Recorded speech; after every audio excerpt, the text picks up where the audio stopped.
And this is our personality of the year. Now, our personality of the year this year is someone who's been large about the UK wine scene for decades. I first met him as a youngster, passionately excited about wine and food, and he's never lost that sense of excitement. His background is very foodie, and he's brought this interest to his passion for wine as well. For too many years, his talents as a taster, performer and presenter never really crystallized in the way they should have. But 2014-15 has been his year. To say that he has blossomed would not be the right word. He's exploded onto TV, as he might have done years ago, and the wine industry has realized what tremendous talents he has. He's never been a shy, retiring soul, and his extrovert personality has shone more brightly this year than ever, whether on stage belting out rock, on TV talking about wine and food, or focusing his brilliant taste memory and imaginative wine descriptions as a presenter. We have huge pleasure in awarding the IWC Personality of the Year to Joe Wadsack, our good friend and IWC supporter, Joe Wadsack.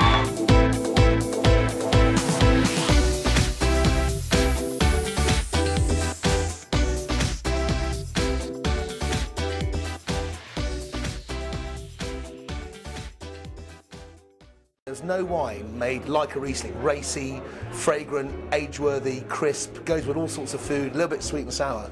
There's nothing at £7 in the world that you can buy in a supermarket right now that was that good. So I think a country is really showing its true potential when the cheap wines are as exciting as the expensive wines. And I think that's where we are in Riesling right now. It's really exciting. What you are the chief winemaker, right? Yes. Now, I know what I think that means, and I've seen all the equipment you've got. I've seen CO2 reception room, vibrating tables, inert gas tubes. You've got everything. You've got everything that a childhood wannabe winemakers ever want. What are you cooking? What are you cooking? I'm cooking rolled pork belly with fennel seed, sage and oil, with celeriac and potato dauphinoise, and rare brie bacon and sprouts pan-fried in butter. Can we have a quick look at hundreds of gins? It's amazing how many people have had licences in this country over the last 4 or 5 years. You can argue that it's a very saturated market, but the good ones are really interesting and different. I've picked a couple down there which are slightly different from the norm. But you're going to blow our minds now, because you say, are we making gin and tonic in the correct way? Well, yeah, well, there's so many ways to make it, and I watch people making gin and tonics for me in a pub, and I'm like, no, can you start again? Because you can make the taste so much better if you do it properly. So I'm going to show you how it's done. How to do it, okay, good. Okay, what we're going to do is we need lots of ice. Yeah. I mean lots. A lot of people say, well, why do you put so much ice in it? Is it going to dilute the drink? Well, of course not, because ice comes out of the freezer at minus 25 degrees. And the more ice you put in it, the less likely it is for the ice to melt, because it's never going to get to 0 degrees. If you put 2 cubes of ice... It will melt. It's guaranteed to melt. So you're guaranteed to have a warm, flat, insipid, dilute gin. Makes sense. Makes perfect sense. So the more sense. ice... So the first thing you do is you put loads. Yeah. Of ice in. Preferably, you put the gin in first, because that'll stop the froth going, so it won't be less as flat. Why are you choosing Beefeater, which is because we're saying that there are...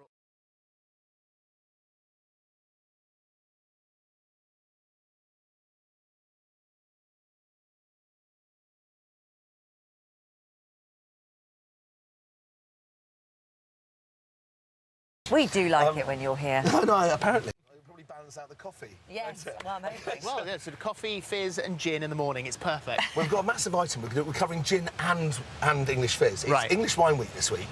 And as you mentioned earlier, a famous champagne house, Tattinger, has actually bought land in England, and they're not the only one. Apparently there's some other secret shenanigans going on. But I thought, out of the huge range of fizzes that are actually quite good in this country now, what would I use? So I had to pick 3, just so we can get on with it. So this is one of the good things to come out of global warming, I suppose. Yeah, Is that what it is? It really is. Or have we just suddenly decided or discovered that we can make them? It has. It would be churlish to lie and say that it's nothing to do with global warming, but it really is. What is this? This is a wine called Camel Valley, Annie's anniversary cuvee, and Camel Valley is a brilliant little fizz.